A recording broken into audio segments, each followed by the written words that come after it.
हाँ बेटा, सभी बच्चों को नमस्ते। देखो, बोर्ड के एग्जाम चल रहे हैं तो बोर्ड और जे नीट के हिसाब से जो है आप लोगों के लिए फिर एक क्वेश्चन आया बेटा बढ़िया, जिसमें ग्राफिकल एनालिसिस होता है। इलेक्ट्रोमैग्नेटिक इंडक्शन का ऐसा क्वेश्चन है जो बोर्ड में और नीट में काफी बच्चों को परेशान करता है। तो देखो ध्यान सुनना, इसमें एक स्क्वायर लूप दे रखा है जिसकी साइड 20 सेंटीमीटर है और ये 10 सेंटीमीटर पर सेकंड की स्पीड से चल रहा है। मैग्नेटिक फील्ड के बारे 30 सेंटीमीटर पे, मैग्नेटिक फील्ड की लेंथ आपको 80 दे रखी है। तो बच्चों ने पूछा भाई इस तरह ग्राफिकल क्वेश्चन कैसे करते हैं, तो इसके लिए आपको सॉल्यूशन बताता हूँ मैं। देखो ध्यान देना, इस ये जो डायग्राम इंपॉर्टेंट है बेटा, आपको क्या करना है कि इस स्पीड की हेल्प से पता लगाना है 10 सेंटीमीटर पर सेकंड की हेल्प से कि हर डिस्टेंस को कवर करने में उसको कितना टाइम लग रहा है। जैसे 30 सेंटीमीटर जो है, 30 सेंटीमीटर जब ये बाहर है तो 10 की स्पीड से 30 सेंटीमीटर कवर करने में लगेगा 3 सेकेंड। ठीक है, कोई यहाँ तक तो मैग्नेटिक फील्ड है नहीं, तो यहाँ फ्लक्स जीरो हो जाएगा।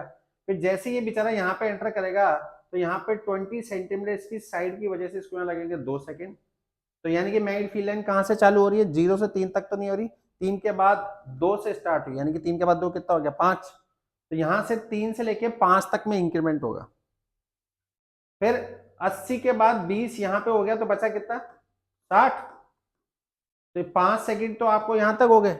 अब 60 सेंटीमीटर को कवर करने में लगेगा 6 सेकंड, तो 5 के बाद क्या हो गया 6, 11, 11 तक कांस्टेंट रही मैग्नेटिक फील्ड लाइन।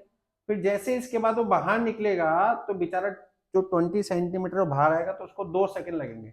तो 11 यहाँ पे हो गया, 11 के बाद 2 कितने हो गए 13। तो इस बात को अपन को ध्यान रखना है। नेक्स्ट स्लाइड पे चलते हैं, देखो इसको बनाते हैं अपन। ठीक है, कैसे देखो, जैसे ये फ्लक्स है, फ्लक्स के बाद आपने कहा 3 सेकंड तक तो कुछ नहीं था, 3 के बाद 5, 3 से 5 में इंक्रीमेंट हुआ, 5 के बाद हमने देखा 11 तक कांस्टेंट था, और जब वो बाहर निकला तो 13 में जो मैग्नेटिक फील्ड लाइन जो है वो कम हो गई थी। फ्लक्स और टाइम में ग्राफ है।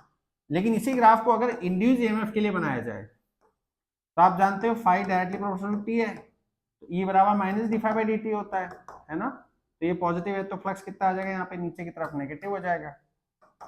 ठीक है, ये यहाँ पे इंड्यूस ईएमएफ यहाँ पे नेगेटिव हो जाएगा। यहाँ पे फ्लक्स कांस्टेंट है तो इंड्यूस ईएमएफ क्या हो जाएगा 0।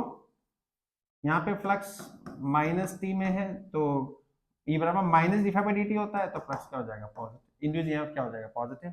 तो ये इंड्यूस ईएमएफ और टाइम में ग्राफ है। ठीक है, कोई डाउट हो तो आप मेरे से पूछ सकते हैं। ठीक है, थैंक यू सो मच।